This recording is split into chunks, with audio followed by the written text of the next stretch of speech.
രാമ രാമ രാമ രാമ ഹരേ ഹരേ ഹരേ കൃഷ്ണ കൃഷ്ണ കൃഷ്ണ ഹരേ ഹരേ ഹരേ രാമ രാമ രാമ രാമ ഹരേ ഹരേ ഹരേ കൃഷ്ണ കൃഷ്ണ കൃഷ്ണ ഹരേ ഹരേ ഹരേ രാമ രാമ രാമ രാമ ഹരേ ഹരേ ഹരേ കൃഷ്ണ കൃഷ്ണ ഹരേ ഹരേ ഹരേ രാമ രാമ രാമ രാമ ഹരേ ഹരേ ഹരേ കൃഷ്ണ കൃഷ്ണ ഹരേ ഹരേ ഹരേ രാമ രാമ രാമ രാമ ഹരേ ഹരേ ഹരേ കൃഷ്ണ കൃഷ്ണ ഹരേ ഹരേ ഹരേ രാമ രാമ രാമ രാമ ഹരേ ഹരേ ഹരേ കൃഷ്ണ ഹരേ ഹരേ ഹരേ രാമ രാമ രാമ രാമ ഹരേ ഹരേ ഹരേ ഹരേ കൃഷ്ണ. ഹരേ കൃഷ്ണ. പ്രണാമം. ശ്രീ ശ്രീ രാധാ ഗോവിന്ദ് ടെമ്പിളിന്റെ കീഴിലുള്ള ഭാഗവതം പഠനത്തിലേക്ക് എല്ലാവർക്കും സ്വാഗതം. ഹരേ കൃഷ്ണ. പ്രണാമം മാതാജി. കൃഷ്ണ പ്രണാമം.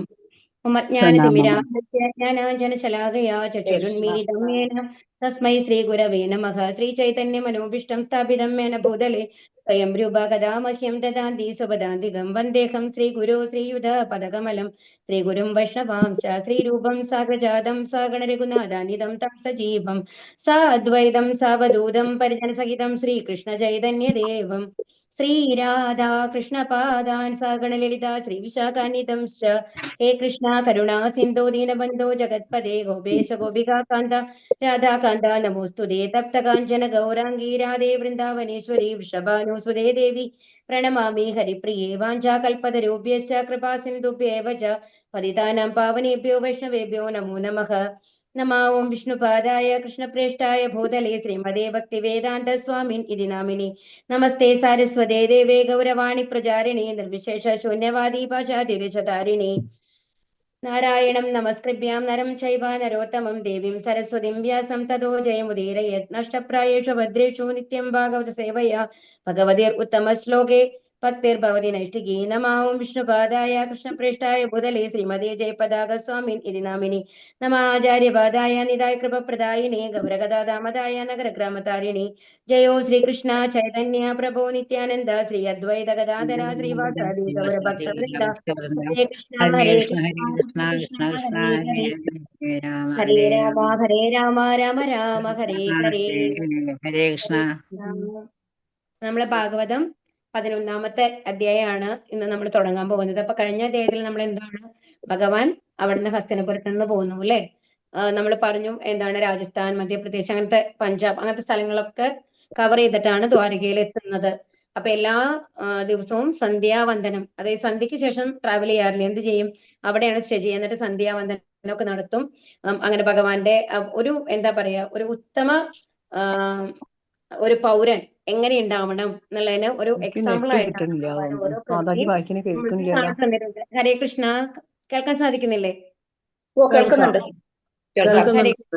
അപ്പൊ ഭഗവാൻ അങ്ങനെയാണ് ഉണ്ടായിരുന്നത് എന്ന് പറഞ്ഞു അല്ലെ. അപ്പൊ കഴിഞ്ഞ അധ്യായം നമ്മളെ എന്താ പഠിപ്പിച്ചത്? ഭഗവാനുമായിട്ട് പൂർണ്ണമായിട്ടും നമ്മള് ശരണാഗതി പ്രാപിച്ചാൽ എല്ലാം ഭഗവാനാണ് എന്നുള്ള ലെവലിൽ ഇരുന്ന് കഴിഞ്ഞാൽ പാണ്ഡവന്മാരെ പോലെ, അതുപോലെ തന്നെ അവിടുത്തെ ഹസ്തിനപുരത്തിലെ ആളുകളുടെ പോലെ അങ്ങനെ ഇരുന്ന് കഴിഞ്ഞു കഴിഞ്ഞാൽ എന്താണ്, എല്ലാ കാര്യങ്ങളും ഭഗവാൻ തന്നെ നടത്തി തരും. അത്രയും സന്തോഷമായിരുന്നു എന്നാണ് നമ്മൾ കഴിഞ്ഞ അധ്യായത്തിൽ പഠിച്ചത് അല്ലെ. യുധിഷ്ഠിരന്റെ രാജ്യഭരണത്തിൽ വന്നു കഴിഞ്ഞിട്ട് എല്ലാവരും സന്തുഷ്ടരായിരുന്നു. ഓരോ ആള് പോലും ദുഃഖിതനായിട്ടുണ്ടായിരുന്നില്ല. അതുപോലെ തന്നെ ആർക്കും എന്താണ് അസൂയ അങ്ങനത്തെ കാര്യങ്ങളൊന്നും ഉണ്ടായിരുന്നില്ല. അവരുടെ രാജ്യങ്ങൾ ചില ചെറിയ ചെറിയ രാജ്യങ്ങളായിട്ട് അവിടുത്തെ ഓരോ ആൾക്കാരെ ഏൽപ്പിച്ചിട്ടുണ്ടായിരുന്നുണ്ടെങ്കിൽ കൂടി അവരെല്ലാവരും സന്തുഷ്ടരായിട്ട്, അതുപോലെ തന്നെ അവരുടെ ടാക്സ് ഒക്കെ വളരെ സന്തോഷത്തോടു കൂടിയിട്ടാണ് കൊടുത്തിരുന്നത്. കാരണം എന്താ, കാരണം അത്രയും അവർക്ക് ആ സമൃദ്ധി ഉണ്ടായിരുന്നു. അതുകൊണ്ട് തന്നെ നമ്മൾക്ക് ലഭിക്കുന്ന അതിൽ നിന്ന് ഒരു ഭാഗം കൊടുക്കാനായിട്ട് അവർക്ക് സങ്കടം ഉണ്ടായിരുന്നില്ല. അപ്പൊ അത്രയും സന്തോഷകരമായിട്ടുള്ള ഒരു ലൈഫ് ആയിരുന്നു എന്നുള്ളതാണ്. അപ്പൊ നമ്മളിതിൽ നിന്ന് എന്താ പഠിക്കേണ്ടത്? ഭഗവാനുമായിട്ടുള്ള ആ ശരണാഗതിയാണ് ആവശ്യം. എല്ലാം ഭഗവാനാണ് എല്ലാം നമ്മൾക്ക് തരുന്നത് എന്നുള്ള ആ മനോഭാവം നമ്മളുടെ ഉള്ളിലുണ്ടായിട്ട് ആ രീതിയിൽ നമ്മൾ പ്രവർത്തിക്കാൻ തുടങ്ങി കഴിഞ്ഞാൽ നമ്മളുടെ എല്ലാ കാര്യങ്ങളും ഭഗവാൻ തന്നെ നടത്തി തന്നോളും. നമ്മൾക്കും സന്തോഷമായിട്ട് ഇരിക്കാൻ സാധിക്കും. എപ്പോഴും ഞാനാണ് ചെയ്യുന്നത്, എന്റെ കഴിവുകൊണ്ടാണ് ചെയ്യുന്നത് എന്നുള്ള ഒരു അഹംഭാവം വരുമ്പോഴാണ് നമ്മൾക്ക് ദുഃഖങ്ങൾ ഉണ്ടാവുന്നത്. അതായത് ചില കാര്യങ്ങൾ നമ്മൾ വിചാരിച്ച മാതിരി നടക്കില്ല അല്ലെ. അപ്പൊ അങ്ങനെ വരുമ്പോഴാണ് ബുദ്ധിമുട്ടുണ്ടാവുന്നത് എന്നാണ് ഇവിടെ പറയുന്നത്. ഹരേ കൃഷ്ണ. എല്ലാവരും കുറച്ചൊന്ന് മ്യൂട്ടിലാവണം കേട്ടോ. ഹരേ കൃഷ്ണ. ഓക്കെ, ഇനി നമ്മൾക്ക് 11ാമത്തെ അധ്യായം തുടങ്ങാം. ശ്ലോകം 1. ഓം നമോ ശ്രീകൃഷ്ണ ഭഗവാന്റെ ദ്വാരകാ പ്രവേശം. ഓം നമോ ഭഗവതേ വാസുദേവായ, ഓം നമോ ഭഗവതേ വാസുദേവായ, ഓം നമോ ഭഗവതേ വാസുദേവായ. സൂത ഉവാച, ചൊല്ലിക്കോളൂ കേട്ടോ.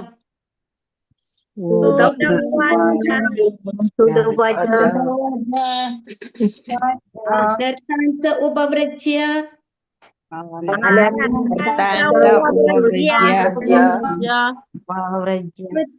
ജനപദാൻ സ്വഗാൻ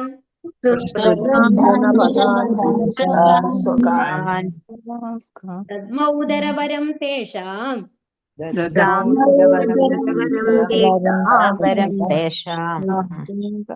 വിഷാദം ശമയന്നിവ.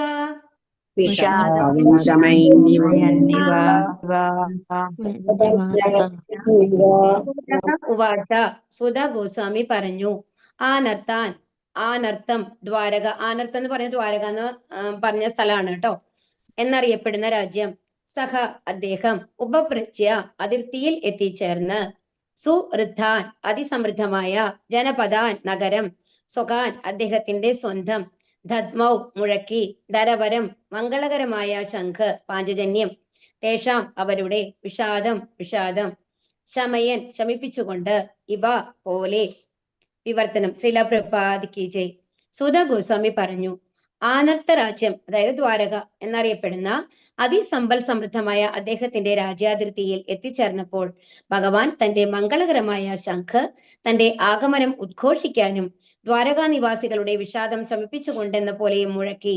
അപ്പൊ ഇവിടെ എന്താ പറയുന്നത്? സുധ, അപ്പൊ ആ ദ്വാരകയുടെ ആ അതിർത്തിയിൽ എത്തിക്കഴിഞ്ഞപ്പോ ഒരു അറിയിക്കാനായിട്ട് എന്ത് ചെയ്തു ഭഗവാൻ? അന്ന് ഫോൺ വിളിച്ച് പറയുക, മൊബൈൽ ഉപയോഗിക്കുക, അങ്ങനത്തെ കാര്യങ്ങളൊന്നും ഇല്ലല്ലോ. അപ്പൊ ഭഗവാൻ എങ്ങനെയാണ് അറിയിച്ചത്? തന്റെ മംഗളകരമായ, ഭഗവാന്റെ ശംഖിന്റെ പേരെന്താണ്? പാഞ്ചജന്യം. പാഞ്ചജന്യം അല്ലെ? ആ പാഞ്ചജന്യം ശംഖ് മുഴക്കി, ആ ദിവ്യമായിട്ടുള്ള ശംഖ് മുഴക്കി എന്നാണ് പറയുന്നത്. അപ്പൊ അത് കേട്ടപ്പോ എന്താണ് സംഭവിച്ചത്? ദ്വാരകാ നിവാസികളുടെ വിഷാദം ശമിപ്പിച്ചു എന്നാണ് പറയുന്നത്. അപ്പൊ ദ്വാരകാ നിവാസികളുടെ വിഷാദം എന്തായിരുന്നു? അത് നമ്മൾക്ക് ഭാവാർത്ഥത്തിൽ നോക്കാം കേട്ടോ. ഭാവാർത്ഥം. ചില പ്രപാദിക്ക് ജയ്. കുരുക്ഷേത്ര യുദ്ധം കാരണം പ്രിയ ഭഗവാൻ സമ്പൽ സമൃദ്ധമായ സ്വനഗരമായ ദ്വാരകയിൽ നിന്നും ദീർഘകാലം വിട്ടുനിന്നു. കുരുക്ഷേത്ര യുദ്ധത്തിന് മുമ്പ് പോയതാണല്ലേ ഭഗവാൻ? ഹസ്തിനപുരത്തിലായിരുന്നു ഇത്രയും കാലം. ആകയാൽ ഭഗവത് വിയോഗത്താൽ എല്ലാ ദ്വാരകാ നിവാസികളും വിഷാദഗ്രസ്തരായിരുന്നു.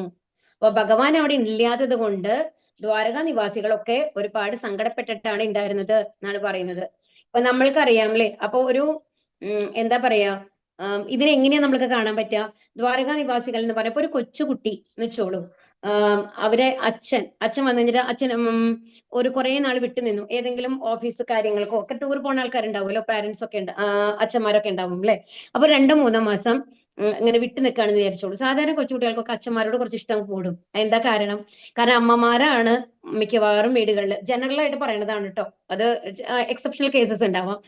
പൊതുവെ അമ്മമാരാണല്ലോ കൊച്ചുകുട്ടികളെ നോക്കുക ഒക്കെ ചെയ്യുക. അപ്പൊ ചിലപ്പോ ദേഷ്യം വരും, ചിലപ്പോ ഒന്ന് ചീത്ത പറയും. അപ്പൊ അച്ഛന്മാരാണെങ്കിൽ ജോലിക്കൊക്കെ പോയിട്ട് വൈകുന്നേരം വരുമ്പോ എപ്പോഴെങ്കിലൊക്കെയാണ് ഈ മക്കളെ കാണുന്നുണ്ടായിരിക്കുക.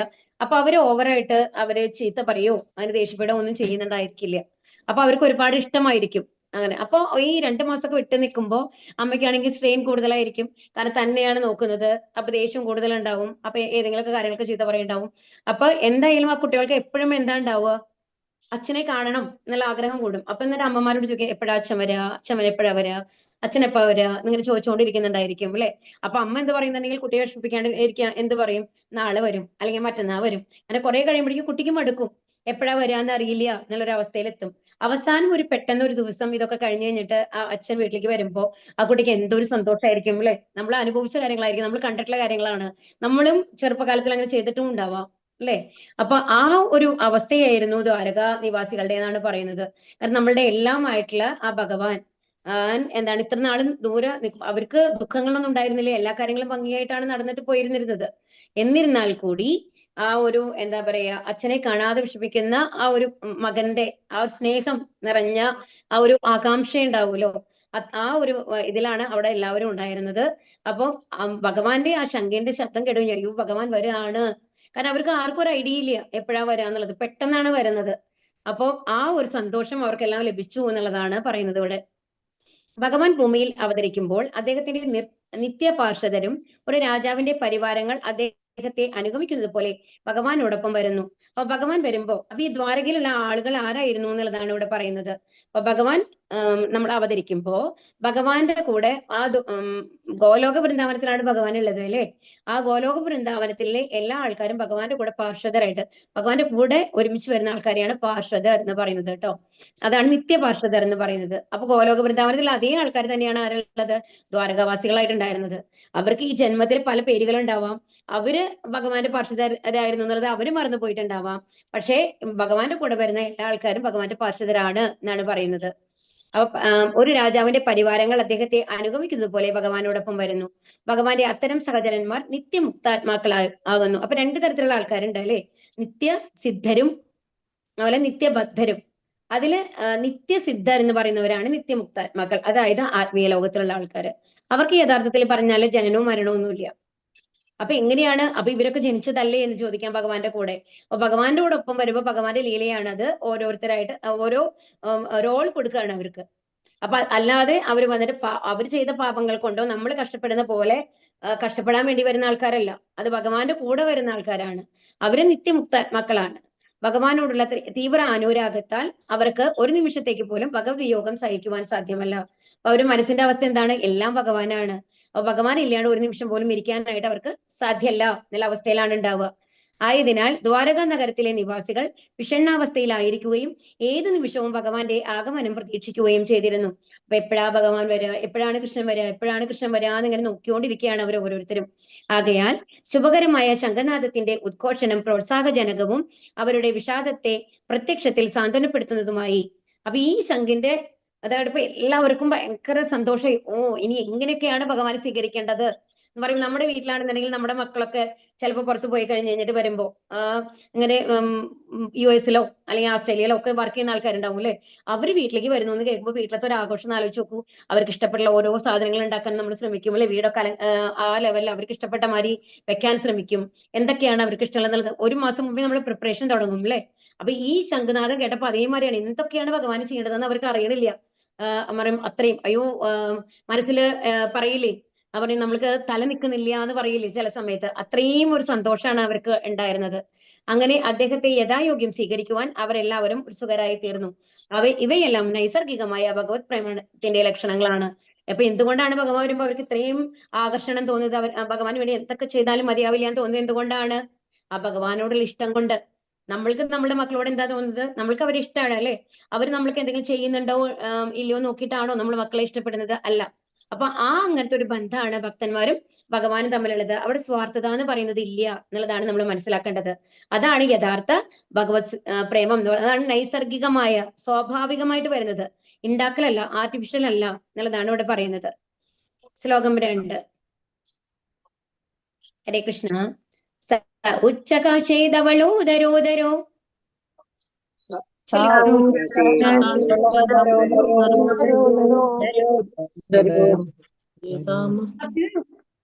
അപ്യൂരുക്രമസ്യാദര ശോണശോണിമ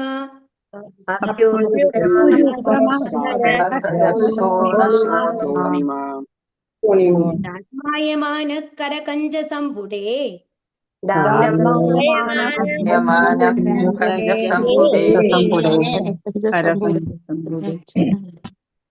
യഥാബ്ജഗണ്ഡേ കളഹംസ ഉത്സ്വനഃ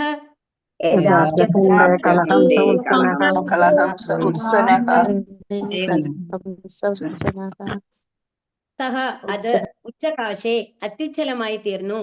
ധവള ഉദരഹ വെളുത്തതും വലുപ്പമേറിയതുമായ, ദരഹ ശംഖ്, അഭി അത് അപ്രകാരമെങ്കിലും, ഉരുക്രമസ്യ അതിസാഹസികനായവന്റെ, അധരശോണ അദ്ദേഹത്തിന്റെ അധരങ്ങളുടെ അതീന്ദ്രിയ ഗുണത്താൽ, ചോണിമ രക്തവർണമായി, ദാത്മായമാനക മുഴക്കുകയാൽ, കരകഞ്ച സംഭുടേ താമരക്കൈ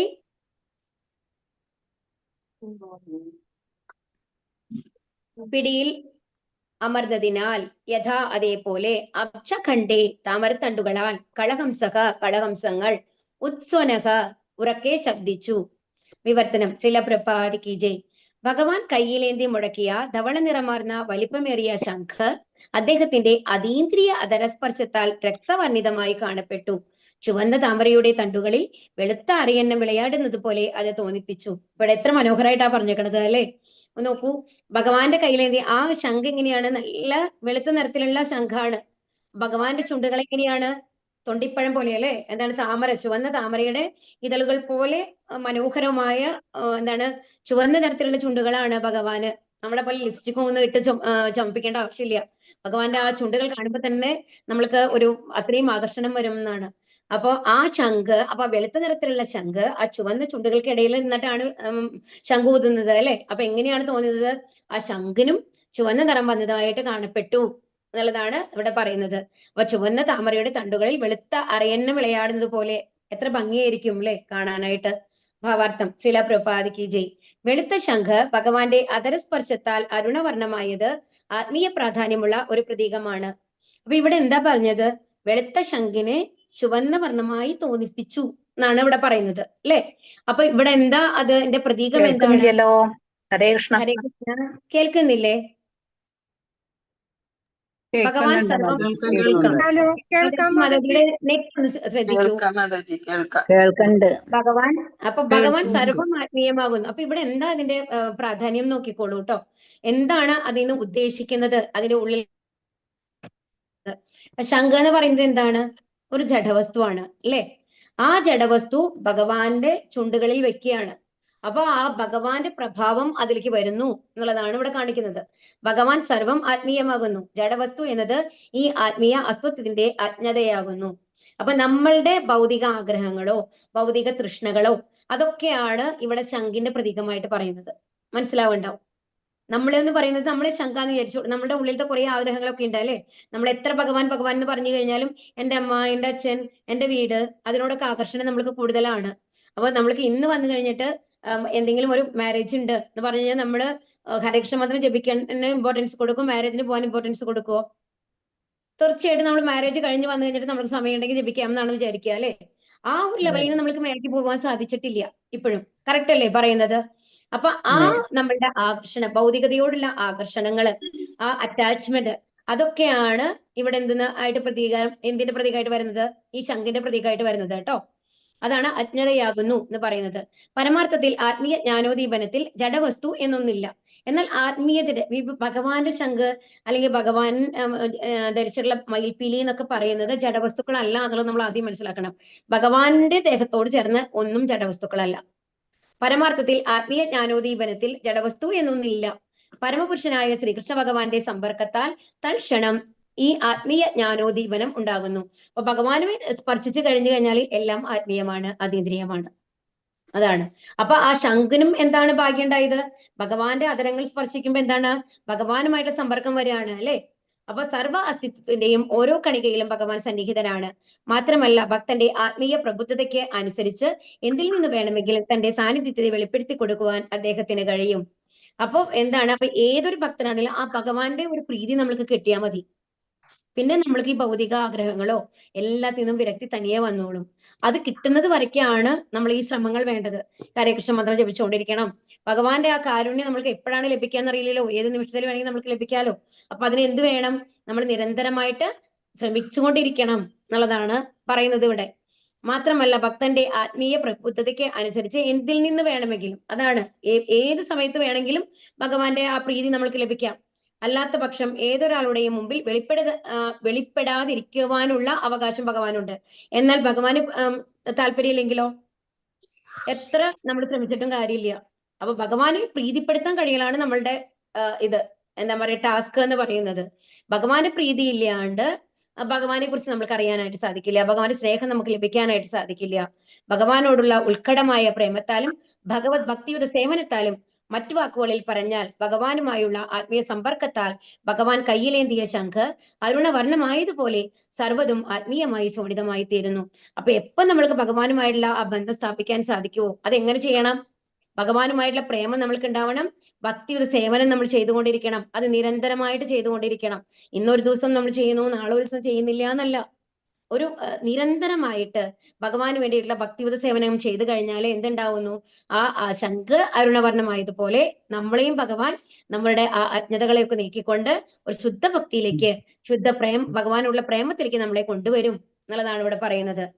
പരമഹംസൻ അഥവാ പരമബുദ്ധിശാലിയായ ഒരു വ്യക്തി ഭഗവത് പാദങ്ങളാകുന്ന താമരപ്പൂക്കളാൽ നിത്യമായി അലങ്കൃതമായ ആത്മീയ പരമാനന്ദമാകുന്ന ജലത്തിൽ ഉല്ലസിക്കുന്ന ഹംസത്തെ പോലെയാണ്. അപ്പൊ എന്താ പറയുന്നത് ഇവിടെ? ഭഗവാന്റെ പാദങ്ങൾ എന്തായിട്ടാണ് പറഞ്ഞേക്കണേ നോക്കൂ. ഭഗവത് പാദങ്ങളാകുന്ന താമരപ്പൂക്കളാൽ നിത്യമായി അലങ്കൃതമായ ആത്മീയ പരമാനന്ദമാകുന്ന ജലം. ആ ജലാണ്, ഒരു പൊയ്കയാണ് ഭഗവാന്റെ പാദങ്ങള്. ആ ജലത്തിൽ ഉല്ലസിക്കുന്ന ഒരു ഹംസം, ആ ഹംസത്തെ പോലെ ആവാനായിട്ട് നമുക്ക് സാധിക്കും. ഇത്ര എങ്ങനെയാണെങ്കിൽ നിരന്തരം ആ താമരപ്പൂക്കളെ പോലെയുള്ള ആ ഭഗവത് പാദങ്ങളെ നമ്മള് സേവിക്കുക. എങ്ങനെ? ഹരേ കൃഷ്ണ മന്ത്രജപം കൊണ്ട്, ഒരു എന്താ പറയാ, ഒരു പ്രസാദം ഭഗവാന് വേണ്ടി സമർപ്പിച്ചുകൊണ്ട് അങ്ങനെയൊക്കെ ചെയ്യുകയാണ്. തീർച്ചയായിട്ടും നമ്മൾക്കും ആ പരമാനന്ദം, ഭഗവാന്റെ സ്നേഹം നമ്മൾക്ക് ലഭിക്കും. ഭഗവാന്റെ സ്നേഹം ലഭിച്ചു കഴിഞ്ഞാൽ നമ്മൾക്ക് പരമാനന്ദമാണ്. അതിനുശേഷം വേറെ ഒന്നും ഇല്ല എന്നുള്ളതാണ് ഈ ശ്ലോകം നമ്മളോട് പറയുന്നത്. അപ്പൊ എന്ത് വേണം? നിരന്തരമായി ഭക്തിയുത സേവനങ്ങൾ ചെയ്യണം. അതുകൊണ്ടാണ് നമ്മൾ കലിയുഗത്തിൽ നമ്മളോട് എന്താ പറഞ്ഞിട്ടുള്ളത്? ഹരേ കൃഷ്ണ മന്ത്രം ജപിക്കണം എന്ന് പറയുന്നത്. ഇനി ശ്ലോകം 3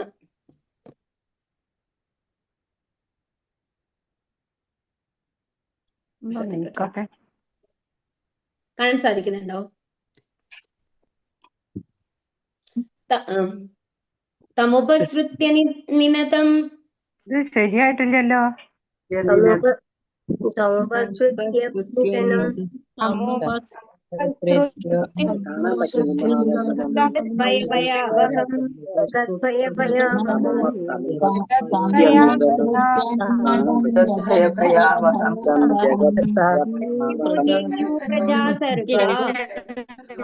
കൃഷ്ണ മാതാജി, ഹരേ കൃഷ്ണ. അക്ഷരങ്ങൾ മുഴുവൻ കാണാൻ പറ്റുന്നില്ല മാതാജി.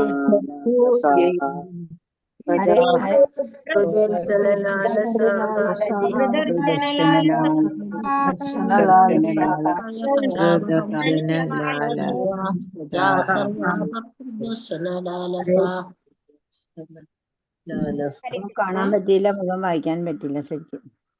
രേണുക മാതാജി, മാതാജിയുടെ നെറ്റിന് എന്തെങ്കിലും പ്രോബ്ലം ഉണ്ടാവും, ചെക്ക് ചെയ്യൂ. ഹരേ കൃഷ്ണ. തം അത് ഉപസൃത്യ ശ്രവിക്കയാൽ, നിനതം ശബ്ദം, നിനതം എന്നാണ് കേട്ടോ അവിടെ. ജഗത് ഭയ ഭൗതിക അസ്തിത്വത്തെ കുറിച്ചുള്ള ഭയം, ഭയ ആവഹം ഭയപ്പെടുത്തുന്ന തത്വം, പ്രതി നേരെ, ഉദ്യയുഹു അതിശീഘ്രം പുരോഗമിച്ചു, പ്രജാഹ പ്രജകൾ, സർവാഹ എല്ലാവരും, ഭർതൃ സംരക്ഷകൻ, ദർശന ദർശനം, ലാലസാഹ അപ്രകാരം ആഗ്രഹിക്കയാൽ. ഇവിടെ ഭർത്തൃ എന്നുള്ളതിന്റെ മീനിങ് കൊടുത്താണ് കണ്ടോ, സംരക്ഷകൻ എന്നുള്ളതാണ് ആ വേർഡിന്റെ അർത്ഥം. വിവർത്തനം ശില പ്രപാദിക്ക് ജയ്. ഭൗതിക ലോകത്തിൽ ഭയസ്വരൂപത്തെ പോലും ഭയപ്പെടുത്തുന്ന ആ ശബ്ദം കേട്ട ദ്വാരകാവാസികൾ ദീർഘകാലം ആഗ്രഹിച്ച ഭക്ത സംരക്ഷകനായ ഭഗവാന്റെ ദർശനത്തിനായി മാത്രം അദ്ദേഹത്തിനു നേരെ അതിശീഘ്രം ഓടിയെടുക്കുവാൻ തുടങ്ങി. അതാണ് ഭഗവാൻ വരികയാണ്. ആ ശംഖന്റെ ശബ്ദം കേട്ട ഉടനെ എവിടെ നിന്നാണോ ശബ്ദം കേട്ടത്, ആ ശബ്ദം കേട്ട സ്ഥലത്തേക്ക് എല്ലാവരും ഓടുകയാണ്. എങ്ങനെ?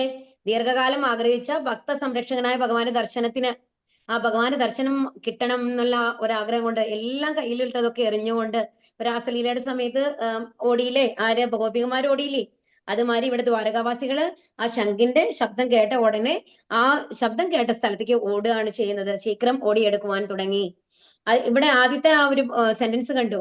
ഭൗതിക ലോകത്തിൽ ഭയസ്വരൂപത്തെ പോലും ഭയപ്പെടുത്തുന്ന ആ ശബ്ദം കേട്ട, ഭൗതിക ലോകത്തിൽ ഭയസ്വരൂപത്തെ പോലും ഭയപ്പെടുത്തുന്ന, എന്താ അതിന്റെ അർത്ഥം എന്ന് പറഞ്ഞാല്, എന്നാൽ ഈ ശംഖ് എന്ന് പറയുന്നത് ദിവ്യമായിട്ടുള്ള ശംഖാണ്. അപ്പൊ ഈ മായ എന്ന് പറയുന്നത് എന്താണ്?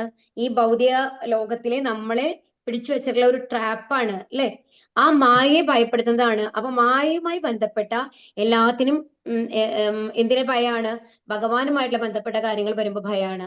അപ്പൊ ഈ ശംഖുനാഥൻ എന്ന് പറയുന്നത് അവരെല്ലാം ഭയപ്പിക്കുകയാണ്, ഈ മായയെ ഭയപ്പെടുത്തുകയാണ്. അപ്പൊ ഭൗതിക ലോകത്തിൽ ഭയസ്വരൂപത്തെ പോലും ഭയപ്പെടുത്തുന്ന, അതായത് നമ്മൾക്ക് എന്താ ഭയം? നമ്മൾക്ക് എപ്പോഴും ഭയമുണ്ട് അല്ലേ? അപ്പൊ എന്ത് ഭയമാണുള്ളത്? ആർക്കെങ്കിലും പറയാൻ സാധിക്കുമോ? എന്ത് പേടിയാണ് നമ്മൾക്കുള്ളത്? മെയിനായിട്ട് മരിക്കാൻ എല്ലാവർക്കും പേടിയാണ് അല്ലെ? മരണം കാണാനും കൂടി പേടിയാണ്. ഒരു ആക്സിഡന്റ് ഉള്ള സ്ഥലത്ത് പോയി നോക്കാനും കൂടി നമ്മൾക്ക് പേടിയാണ് അല്ലെ? മരണത്തിനെ പേടിയാണ്. അതുപോലെ തന്നെ പിന്നെ എന്ത് പേടികളാണ്? അത് മാത്രമാണോ നമ്മളുടെ ഭയം? നമ്മൾക്കിപ്പോ കുറച്ച് പൈസ ഉണ്ടെന്ന് വെക്കൂ, ആ പൈസ പോവോ എന്നുള്ളൊരു പേടി നമ്മൾക്കുണ്ട്. കറക്റ്റ് ആണോ പറയുന്നത്? അത് കറക്റ്റ് ആയിട്ടുള്ള ഏത് ബാങ്കിൽ വേണം ഡെപ്പോസിറ്റ് ചെയ്യണമെങ്കിൽ നമ്മൾ 1008 റിസർച്ച് ചെയ്യും അല്ലെ? അതിനും അത് ചെയ്യുന്നതിന് മുമ്പ് നഷ്ടപ്പെടരുത് എന്നുള്ളതിന് നമ്മൾ ശ്രമിക്കും. അങ്ങനെയല്ലേ കാര്യങ്ങള്? അതുപോലെ തന്നെ നമ്മൾക്ക് എന്തെങ്കിലും അസുഖങ്ങൾ വരുമോ എന്നുള്ള പേടിയുണ്ട്. ഇപ്പൊ നമ്മൾ എന്താണ് ഒരു തണുപ്പത്ത് നമ്മൾ പോവില്ല, എന്താ കാരണം അയ്യോ കോൾഡ് വന്നാലും. ഓരോ സ്റ്റെപ്പിലും ആലോചിച്ച് നോക്കൂ, നല്ല ചൂടുള്ള ഇതിൽ നമ്മൾ പോവില്ല. എന്താ കാരണം അതിന് എന്തെങ്കിലും നമ്മൾക്ക് നെഗറ്റീവ് എഫക്റ്റ് വന്നാലോ, അങ്ങനെ ഒരുപാട് കാര്യങ്ങൾ നമ്മൾ നോക്കും അല്ലെ? കുറച്ച് ആഴമുള്ള സ്ഥലമാണെന്നുണ്ടെങ്കിൽ അവിടെ നമ്മൾ കാലേ വെക്കില്ല വെള്ളത്തില്. എന്താ കാരണം അയ്യോ മുങ്ങിപ്പോയാലോ. അങ്ങനെ ഓരോ സ്റ്റെപ്പിലും ഓരോന്നും നമ്മളെ ഭയപ്പെടുന്നതാണ്. പദം പദം വിപദം എന്നാണ് പറയുന്നത്. ഈ ഭൗതിക ലോകത്തില് പദം പദം വിപദമാണ് ഇത്രേ. ഓരോ സ്റ്റെപ്പിലും നമ്മൾക്ക് ഭയമാണ്, ആപത്തുകളാണ് ഉള്ളത്. അപ്പൊ അങ്ങനെയുള്ള ഒരു ഭയം എന്നുള്ളതാണ് നമ്മുടെ ആ ഭയം എവിടെ നിന്നാണ് വരുന്നത്? എന്തോ നമ്മൾക്ക് നഷ്ടപ്പെടാനുണ്ട് എന്നുള്ള ഒരു തോന്നലിൽ നിന്നാണ് അല്ലെ? നഷ്ടപ്പെടുന്നുള്ള ഒരു തോന്നലാണ് നമ്മൾക്ക് ഭയം ഉണ്ടാക്കുന്നത്. അപ്പൊ മരണമാണെന്നുണ്ടെങ്കിൽ നമ്മുടെ ജീവൻ നഷ്ടപ്പെടുന്നുള്ളതാണ് നമ്മുടെ ഭയം അല്ലെ? അപ്പൊ നമ്മളുടേതല്ലാത്ത എന്തെങ്കിലും നമ്മൾക്ക് നഷ്ടപ്പെടാനുണ്ടോ? ശരിക്കും പറഞ്ഞാല് നമ്മൾ എന്തെങ്കിലും കൊണ്ടുവന്നിട്ടുണ്ടോ ഇവിടേക്ക്? ഒന്നുമില്ല. അപ്പൊ നമ്മൾക്ക് നഷ്ടപ്പെടാൻ എന്താ ഉള്ളത്? നമ്മളുടേതായിട്ട് ഒന്നുമില്ല എന്നുണ്ടെങ്കിൽ നമ്മൾക്ക് ശരിക്കും നഷ്ടപ്പെടാൻ ഒന്നുമില്ല സത്യം പറഞ്ഞാല്. പക്ഷെ ഈ ഭയം എന്തുകൊണ്ടാണ് നമ്മൾക്ക് വരുന്നത്? ഈ 3 ത്രിഗുണങ്ങൾ നമ്മളെ ബാധിച്ചത് കൊണ്ടാണ്. സത്വഗുണം, രജോ ഗുണം, തമോ ഗുണം, ഈ 3 ഗുണങ്ങൾ നമ്മളെ ബാധിച്ചിരിക്കുകയാണ് അല്ലെ? അപ്പൊ അതിന്റെ ഭയമാണ്. അപ്പൊ അങ്ങനത്തെ അതിനെ പോലും, പക്ഷെ ആ ഭയം ഇല്ലാതാക്കുന്നതാണ് എന്ത്?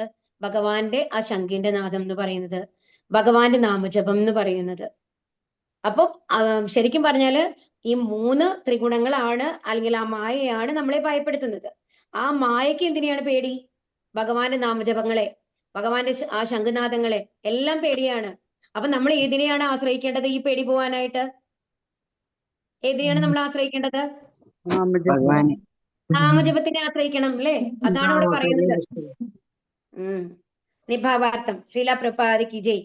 മുമ്പ് വിശദമാക്കിയതുപോലെ കൃഷ്ണ ഭഗവാന്റെ കാലത്ത് ദ്വാരകയിൽ വസിച്ചിരുന്നവരെല്ലാം തന്നെ ഭഗവാന്റെ പരിവാരങ്ങളായി കൂടെ അവതരിച്ച മുക്താത്മാക്കളായിരുന്നു. ഇപ്പൊ മുമ്പേ പറഞ്ഞു അല്ലെ, എല്ലാം ഭഗവാന്റെ കൂടെ അവതരിച്ച ആൾക്കാരാണ് ദ്വാരകയിൽ ഉണ്ടായിരുന്നത്. ആത്മീയ സമ്പർക്കത്താൽ അവർ ഒരിക്കലും ഭഗവാനിൽ നിന്ന് വേർപെടുത്തപ്പെട്ടിരുന്നില്ലെങ്കിലും ഭഗവാനെ സന്ദർശിക്കാൻ അവരെല്ലാവരും അത്യധികം ഉത്സുകരായിരുന്നു. അവരുടെ ഉള്ളിൽ എപ്പോഴും ഭഗവാൻ തന്നെയാണ് ഉണ്ടായിരുന്നത്, ഭഗവാൻ അകലെയാണെങ്കിലും. എന്നാൽ പോലും ഭഗവാൻ വരുന്നു എന്ന് കേട്ടപ്പോ വേഗം തന്നെ ഭഗവാനെ കാണാനായിട്ട് അവർ അത്യധികം ഉത്സുകരായിരുന്നു എന്നാണ് ഇവിടെ പറയുന്നത്. ഗോക്കളെ മേയ്ക്കാനായി അദ്ദേഹം ഗ്രാമത്തിൽ നിന്നും അകലെയായിരിക്കുമ്പോൾ വൃന്ദാവനത്തിലെ ഗോപികമാർ ശ്രീകൃഷ്ണനെ കുറിച്ച് എപ്പോഴും ചിന്തിച്ചിരുന്നത് പോലെ ദ്വാരകാവാസികൾ ഭഗവാൻ കുരുക്ഷേത്ര യുദ്ധത്തിൽ പങ്കെടുക്കാനായി ദ്വാരകയിൽ നിന്ന് അകലെയായിരുന്നപ്പോൾ അദ്ദേഹത്തിന്റെ ചിന്തയിൽ ആമഗ്നരായിരുന്നു. അപ്പൊ ഭഗവാൻ അവിടെയായിരുന്നെങ്കിലും അവരുടെ ഉള്ളിൽ മുഴുവൻ എപ്പോഴും ആരായിരുന്നു? ഭഗവാനായിരുന്നു. ബംഗാളിലെ ഒരു പ്രശസ്ത കഥാകാരൻ വൃന്ദാവനത്തിലെയും മധുരയിലെയും ദ്വാരകയിലെയും കൃഷ്ണൻ വ്യത്യസ്ത വ്യക്തികളായിരുന്നു എന്ന നിഗമനത്തിൽ എത്തിയിരുന്നു. ചരിത്രപരമായി ഈ നിർണയത്തിൽ യാതൊരു സത്യവുമില്ല. കുരുക്ഷേത്രത്തിലെ കൃഷ്ണനും ദ്വാരകയിലെ കൃഷ്ണനും ഒരേ വ്യക്തിത്വമാണ്. ഏതോ ഒരു കലാകാരൻ എഴുതിയിട്ടുണ്ട് അത്രേ, എന്നാണ് ദ്വാരകയിലെ കൃഷ്ണനും വേറെയാണ്, കുരുക്ഷേത്രത്തിലെ കൃഷ്ണനും. കാരണം പല ക്യാരക്ടറിസ്റ്റിക്സ് ആണ് അവിടെ കാണുന്നത് അല്ലെ? ദ്വാരകയിലെ കൃഷ്ണനും നമ്മൾ വൃന്ദാവനത്തിലെ കൃഷ്ണനും കൂടി നമ്മൾക്ക് കമ്പയർ ചെയ്യാൻ പറ്റുമോ?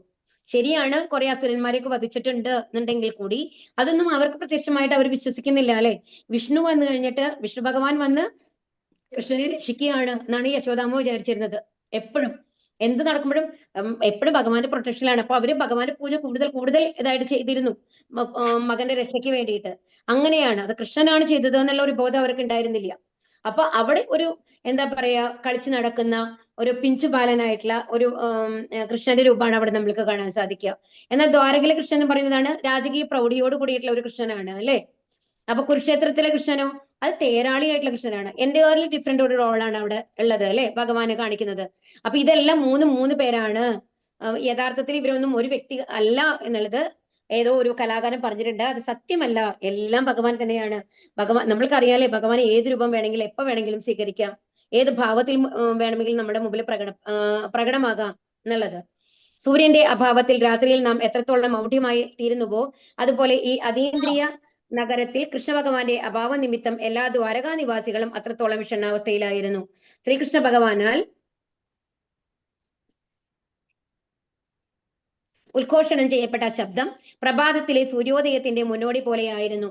ആകയാൽ ശ്രീകൃഷ്ണന് സൂര്യോദയത്തിനാൽ സർവ്വദ്വാരകാ നിവാസികളും സുഷുപ്താവസ്ഥയിൽ നിന്ന് ഉണരുകയും ഒരു ദർശനത്തിനായി ഒരു ദർശനം ലഭിക്കാനായി മാത്രം അവരെല്ലാവരും അദ്ദേഹത്തിന്റെ നേർക്ക് ദ്രുതഗതിയിൽ പോവുകയും ചെയ്തു.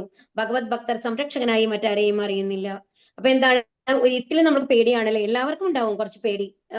എല്ലാവർക്കും മൊത്തം ഇരുട്ടായിട്ടുള്ള ഒരു സ്ഥലത്ത് യാത്ര ചെയ്യാൻ നമ്മൾ ഇഷ്ടപ്പെടില്ല. എന്നാൽ പകലാണെങ്കിലോ നമ്മൾ അതിനെക്കുറിച്ച് ബോധർ ചെയ്യില്ല. നമ്മൾ എല്ലാം നമുക്ക് വ്യക്തമായി കാണാം എന്നുള്ളതാണ് സൂര്യപ്രകാശത്തിന്റെ ആ ഒരു ഇത് അല്ലെ. അപ്പൊ അതുപോലെ തന്നെയാണ് എന്താണ്, ഭഗവാൻ ഇല്ലാത്ത ദ്വാരക എന്ന് പറയുന്നത് ഒരു ഇരുട്ട് നിറഞ്ഞ ഒരു സ്ഥലം പോലെയാണ്.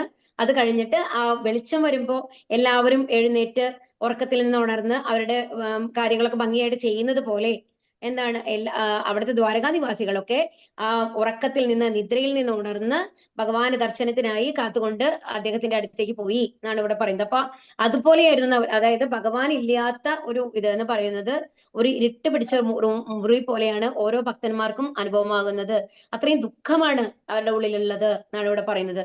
ഇപ്പൊ അവർക്ക് ഒരുപാട് സന്തോഷമായി, ഭഗവാൻ വരികയാണ് അല്ലെ. ഭഗവാന്റെ അദ്വൈതമായ നിലയെക്കുറിച്ച് നാം മുമ്പ് വിശദമാക്കിയതുപോലെ ഭഗവത് ശബ്ദവും ഭഗവാനും അനന്യങ്ങളാകുന്നു. ഭൗതികാസ്തിത്വത്തിലെ നമ്മുടെ ഇന്നത്തെ നില ഭയസമ്പൂർണമാണ്. ഭക്ഷണം, പാർപ്പിടം, ഭയം, മൈഥുനം എന്നീ ഭൗതികാവസ്ഥയുടെ 4 പ്രശ്നങ്ങളിൽ ഭയം മറ്റുള്ളവയേക്കാൾ അധികം നമ്മൾക്ക് ബുദ്ധിമുട്ട് ഉണ്ടാക്കുന്നു. അടുത്ത പ്രശ്നം എന്ത് എന്നതിനെ കുറിച്ചുള്ള അജ്ഞതയാൽ നാം സദാ ഭീതിയുള്ളവരാകുന്നു. ഭൗതികാസ്തിത്വം മുഴുവനും തന്നെ പ്രശ്ന സങ്കീർണമാണ്. അങ്ങനെ ഭയം സദാ മുന്നിൽ നിൽക്കുന്നു. നമ്മൾ മുമ്പേ പറഞ്ഞു അല്ലെ, എല്ലാത്തിനും പേടിയാണ്. എന്റെ ഭാര്യയ്ക്ക് എന്തെങ്കിലും പറ്റിയാലോ, മക്കൾക്ക് എന്തെങ്കിലും പറ്റിയാലോ, അറ്റാച്ച്മെന്റ് ആണ് അവിടെ കാണുന്നത്. അത് ഇതിൽ നിന്ന് വരുന്നു, 3 പ്രകൃതി ഗുണങ്ങളിൽ നിന്ന് വരുന്നു അല്ലെ. ഭഗവാന്റെ മായാശക്തി അഥവാ ബഹിരംഗ ശക്തിയുമായുള്ള നമ്മുടെ സമ്പർക്കമാണ് ഇതിന് കാരണം. എങ്കിലും ഭഗവാന്റെ ശബ്ദം പ്രതിനിധീകരിക്കുന്നതും താഴെ നൽകിയിരിക്കും പ്രകാരം 16 പദങ്ങളാൽ ശ്രീ ചൈതന്യ മഹാപ്രഭുവിനാൽ അരുളി ചെയ്യപ്പെട്ടിരിക്കുന്നതുമായ ഭഗവത് നാമോച്ചാരണത്താൽ സർവ്വ ഭയങ്ങളും തൽക്ഷണം ഇല്ലാതാക്കപ്പെടുന്നു. ഹരേ കൃഷ്ണ കൃഷ്ണ കൃഷ്ണ ഹരേ ഹരേ, ഹരേ രാമ രാമ രാമ ഹരേ ഹരേ. ഈ ശബ്ദങ്ങളെ പ്രയോജനപ്പെടുത്തുക വഴി ഭൗതിക അസ്തിത്വത്തിലെ എല്ലാ ആപത്കരങ്ങളായ പ്രശ്നങ്ങളിൽ നിന്നും സ്വതന്ത്രരാകാൻ നമ്മൾക്ക് കഴിയും. അപ്പൊ നമ്മളോട് എന്താണ് പറയുന്നത്? ഇതിൽ നിന്നുള്ള ഈ ഭയങ്ങളിൽ നിന്നെല്ലാം മുക്തി നേടണമെങ്കിൽ എന്ത് ചെയ്യണം? ഹരേ കൃഷ്ണ മന്ത്രം ജപിക്കുക. അത് മാത്രമാണ് കലിയുഗത്തില് നമ്മൾക്കുള്ള ഇത് തന്നുള്ളത്. ഇത് നമ്മൾക്ക് ആരാണ് തന്നത്? ചൈതന്യ മഹാപ്രഭുവാണ്. അപ്പൊ നമ്മൾ ഇനി ഉറച്ച്, ഇനിയിപ്പോ ഇത്രയും ക്ലാസ്സുകൾ നിങ്ങൾ പഠിച്ചു കഴിഞ്ഞാൽ ഓരോ ശ്ലോകത്തിലും നമ്മളോട് എന്താണ് പറയുന്നത് ഭഗവാൻ? ഹരേ കൃഷ്ണ കൃഷ്ണ ഹരേ ഹരേ, ഹരേ രാമ രാമ രാമ ഹരേ ഹരേ എന്ന് ജപിക്കുക എന്നുള്ളതാണ് ഒരേ ഒരു പോംവഴി നമ്മൾക്ക് ഭഗവാന്റെ ആശ്രയം ലഭിക്കാനായിട്ട്, ഭഗവാന്റെ പ്രീതി ലഭിക്കാനായിട്ട്. അതുകൊണ്ട് എന്ത് ചെയ്യണം? ജപമാലയിൽ ജപിക്കാൻ തുടങ്ങുക. ഇനിയെങ്കിലും ചെയ്യാത്ത ആൾക്കാരെ ഇന്നു മുതൽ സീരിയസ് ആയിട്ട് നമ്മൾ ജപിക്കുക ഇത്രയും കാലം. കാരണം ഇത്രയും കാലം നമ്മൾ ക്ലാസ് കേട്ട് കഴിഞ്ഞിട്ട് അത് പ്രാക്ടിക്കൽ ആയിട്ട് നമ്മൾ ചെയ്യുന്നില്ല എന്നുണ്ടെങ്കിൽ ഈ കാതിൽ കേട്ട് ആ കാതിൽ പോണമാര് തന്നെയാണ് ഈ ഭാഗവത ശ്രവണം ഉണ്ടാവുക. നമ്മളോട് എന്താണ് മെയിൻ ആയിട്ട് പറയുന്നത്? ഭഗവാനെ സ്മരിക്കുക എല്ലാ സമയത്തും. അന്ധകാലേച്ച മാമേവ അല്ലെ, സ്മരൺ മുക്ത കളേബരം. അപ്പൊ നമ്മൾക്ക് ഭഗവാന്റെ അടുത്ത് എത്തണമെന്നുണ്ടെങ്കിൽ ഒരേ ഒരു പോംവഴിയേ ഉള്ളൂ, ഭഗവത് സ്മരണ. ആ സ്മരണയ്ക്ക് വേണ്ടിയിട്ടാണ് നിരന്തരം ജപിക്കാനായിട്ട് പറയുന്നത്. കാരണം എന്താണ്? ഭഗവാന്റെ ശബ്ദവും ഭഗവാന്റെ രൂപവും ഭഗവാന്റെ ഭാവവും എല്ലാം ഒന്ന് തന്നെയാണ്. അപ്പൊ നമ്മൾക്ക് ഭഗവാനുമായിട്ട് ആ രൂപത്തിൽ പോയിട്ട് ഇരിക്കാൻ പറ്റില്ല അല്ലെ, ആ കണക്ഷൻ കിട്ടില്ല. നമ്മൾക്ക് ഭഗവാനുമായിട്ടുള്ള കണക്ഷൻ എങ്ങനെയാണ് കിട്ടുന്നത്? ഭഗവാന്റെ ശബ്ദത്തിലൂടെ, 16 വാക്കുകളിലുള്ള ആ ഹരേകൃഷ്ണ മന്ത്രത്തിലൂടെ നമ്മൾക്ക് ഭഗവാനിലേക്ക് എത്താനായിട്ട് സാധിക്കും. അതുകൊണ്ട് തീർച്ചയായിട്ടും മുടങ്ങാതെ അത് ജപിക്കാനായിട്ട് ശ്രമിക്കണം.